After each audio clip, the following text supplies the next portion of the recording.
In 1866, Francis Hazelwood, the son of the rector, gave a talk about the history of Smarden, an event which sparked such an interest in the village's story, he published 2 books on the subject.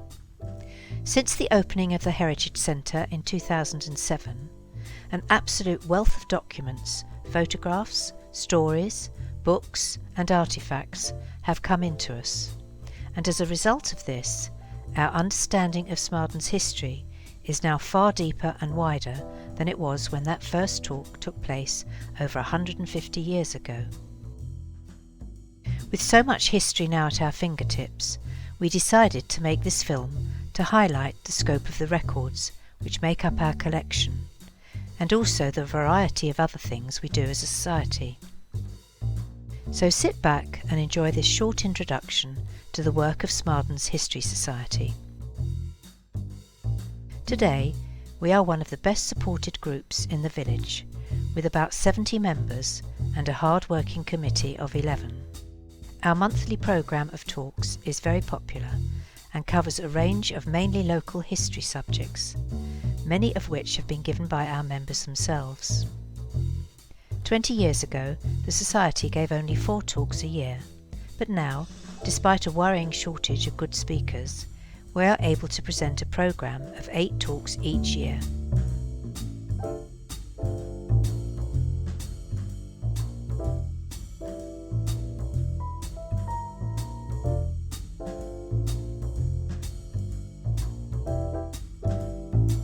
One of our main aims is to make history accessible to as wide an audience as possible, and to encourage this, apart from our talks, we use social media, various publications, exhibitions, oral history, the internet, and various projects and events around the village. In 2020, we created a YouTube channel called Smarden History, where a series of historical films about the parish are available. Our publications include the Popular Journal, which features articles on a range of local topics, and specialist works including oral history and the Smarden Fallen in the 2 World Wars. Around the village, the Society recently sponsored a new notice board in the village centre, featuring an illustrated map showing the history of some of the houses along the street. The Society also sponsored the 1918 commemorative poppy cabinet, now installed in the church. In 2008, we organised an archaeological big dig with the help of Channel 4's Time Team expert Carenza Lewis. Over 100 helpers, young and old, dug test pits in the village centre, which brought to light thousands of artefacts, some dating from as early as the 11th century. 3 years earlier, we organised a field walk for the primary school, and again a lot of archaeology was found by the youngsters, including this 250,000-year-old Stone Age axe. We have also staged special events such as the 2018 World War I commemoration. Private Arthur George Cuthbert, 28th of April 1917, age 35. Private Oscar Russell, 24th April 1918, age 20. Private Frederick Frank Smith, 1st of December 1917, age 22. Sapinol French, 8th of August 1917, age 24. Captain Thomas Edwards. Now let's take a closer look at what goes on at the Heritage Centre. The first thing you will notice there are the display cabinets. They house many different types of artefacts, including prehistoric flints, old farming tools, inscribed bricks and tiles, and memorabilia from Smarden's hop era.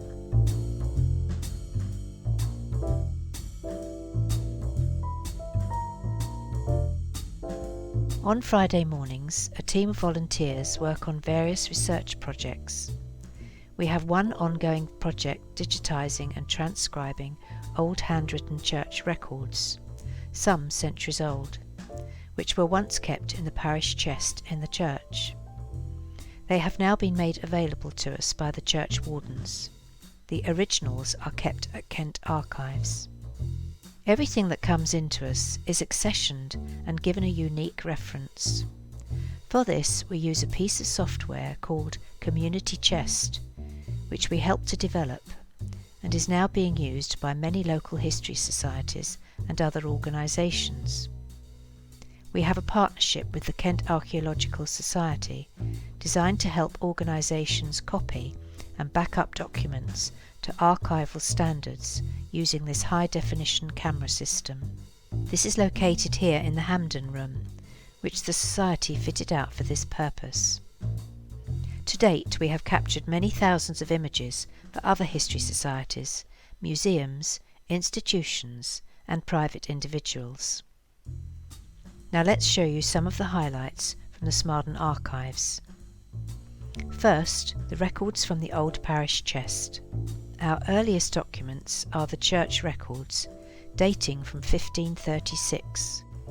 These records are, however, still the property of the church, and to make them more readily available for research here in Smarden, we have to date transcribed and made digital copies of 27 volumes. This close-up of page 7 shows how, to assist researchers, our volunteers have transcribed the names and entered them into a searchable database. Our earliest register covers the period from 1632 to 1750, comprising parchment skins and bound in vellum. A piece of linen is attached to the first sheet, probably a locally made piece of fabric.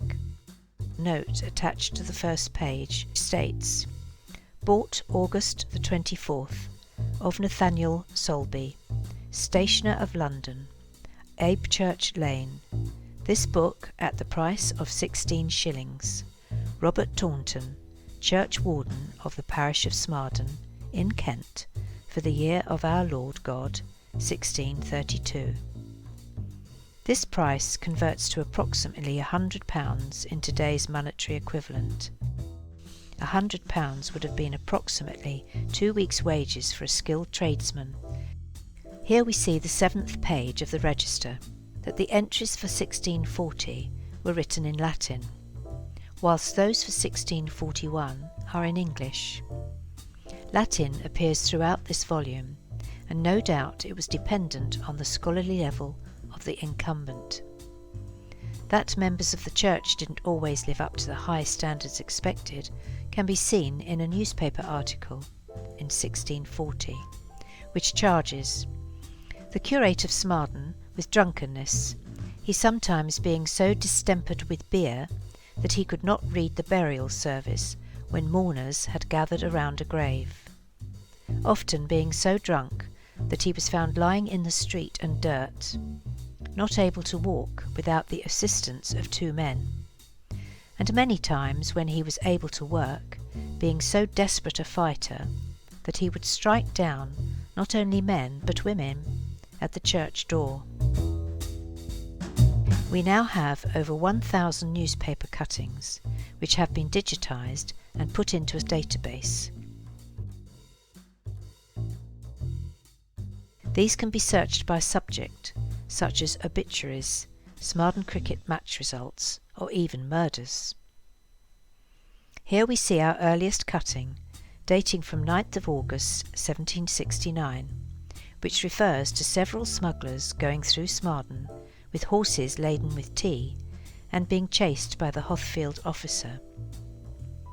70 years later, we see the newspaper report on an incident in Smarden, when a young chimney sweep, John James Bell, killed William Munn in a dispute in the White Horse, now Providence House. Linked to the White Horse, we have in our collections a pint mug with the initials WL engraved upon it. Not all cuttings are of such a melancholy nature, as illustrated by this reference in 1826 to the rustic amusements of a party from the Weald of Kent in Paris, where the games were quite a novelty. One event, jumping in sacks, was won by a stout lusty wench who boasted of being born in Smarden, distanced 3 French girls and those of her own country by 20 yards. In 1852 we see reference to the Smarden races, which were held on the fields opposite the Flying Horse.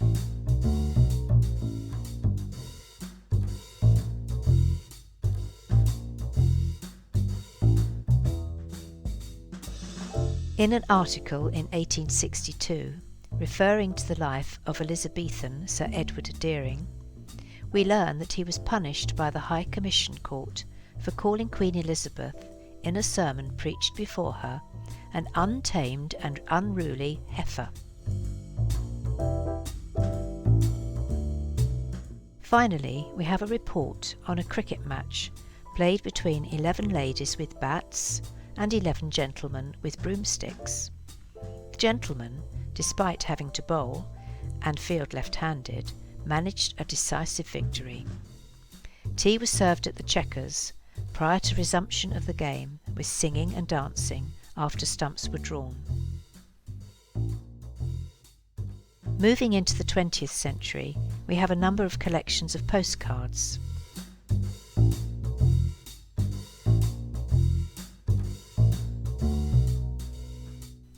The first postcards, issued by the Post Office in 1870, were plain cards with a pre-printed stamp, designed for a message on one side and the address on the back. Very much the WhatsApp of its day, when we see postcards being sent one afternoon with a message to pick me up at the station next morning. Here we see 2 examples of late 19th, early 20th century cards, with a message space on the front of the card and a beautiful later card showing the West End Mill. Postcards provide us with a visual record of life in and around Smarden from the late 19th century onwards. Here we can see St Michael's Church without trees and the 1904-05 Smarden football team. Now our collection of scrapbooks. The Society has a number of scrapbooks, and one of the most useful collections are the 6 scrapbooks produced by the Women's Institute. This first volume contains many early photographs depicting buildings long since gone, such as Ripley's Forge, which was replaced by Small's Garage, which was another victim to time. Below is a photograph taken about 1900, which shows wagons standing in front of the forge, with Perrin House and the brothers behind. Below that is the original town barn in 1927, which unfortunately burnt down in October 1947. On the following page is a photograph of the old parsonage, looking much as it does today, and text referring to the villagers passing before it to draw water from the town pond.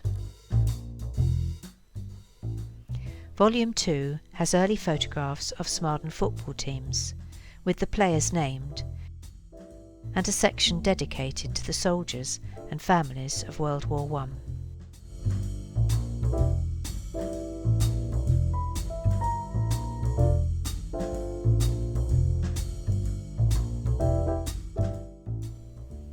This photograph also shows the original pavilion on the Minnis, a gift from the parish council after the war to returning soldiers. The war theme is also carried through to Volume 3, where we see photographs of those servicemen who died in World War II and doodlebug damage to house in Smarden. Moving on to happier times, the final volume, 6, includes sport teams, weddings, and local events such as the British Legion annual dinner. The earliest record we have of a school in Smarden is of a free school set up in 1720 through a donation in the will of Stephen Dadson. The original school is now a private dwelling, but still known as the Old School House. The new school building provided ample accommodation for 120 boys and girls, together with a teacher's residence, to which was attached a large garden and playground. These are the two earliest photographs we have of pupils. Sporting activities have always played a significant role at the school, as shown in these photographs from the early part of the 20th century.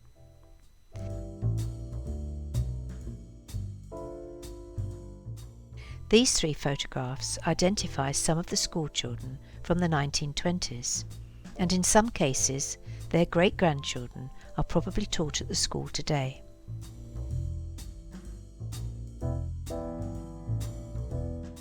Or the grandchildren of these pupils from the 30s, 50s or 60s.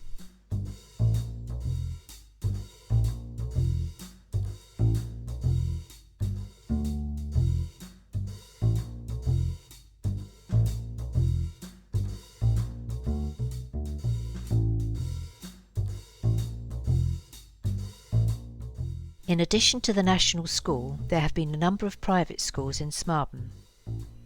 Here we see Robert Mann, pastor at Tilden, as a young man, and later as the first recorded school teacher at Tilden School. Mrs. Butler had first taught at Smarden School, but later started her own school in Jubilee House. This photograph is circa 1930. During the years of the Second World War, Smarden accommodated pupils from the Catford Central School for girls, many of them staying at Gillett's. Apart from regular schooling, they put on plays, undertook gardening, and produced this magazine, which illustrates what a new experience Smarden was for town girls. The Heritage Centre houses a number of wide-ranging personal collections, and often describe a way of life in Smarden that is fast disappearing. We are very grateful to everyone who makes material available to us. 3 collections are those of Margaret Wheatley, Jill Bromley and Desmond Millen. Here are some highlights from each one.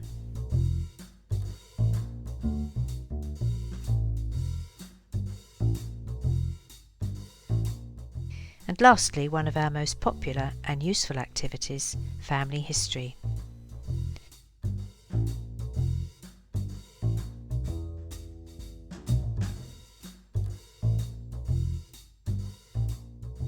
One of our volunteers, Bob Sear, has dedicated very many long hours compiling a unique searchable database for the assistance of people researching their family history.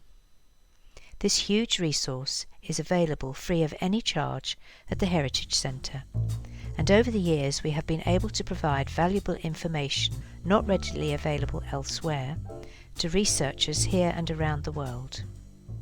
To give you an idea of the enormous size of Bob's work, the database covers 322 places in Kent and, for example, includes all 7 Smarden censuses. It records over 6,000 christenings, over 1,000 wills, over 750,000 Kent burials. It includes extensive workhouse records from 1841 to 1911.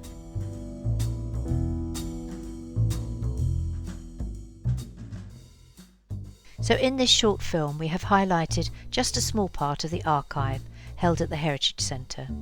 If we have whetted your appetite for local history, we are open most Friday mornings, so why not pop along one day and take a closer look? We are always looking for volunteers to help with our work. Maybe this is something you would enjoy. If so, please get in touch with one of our committee members who would be delighted to tell you more about our latest projects.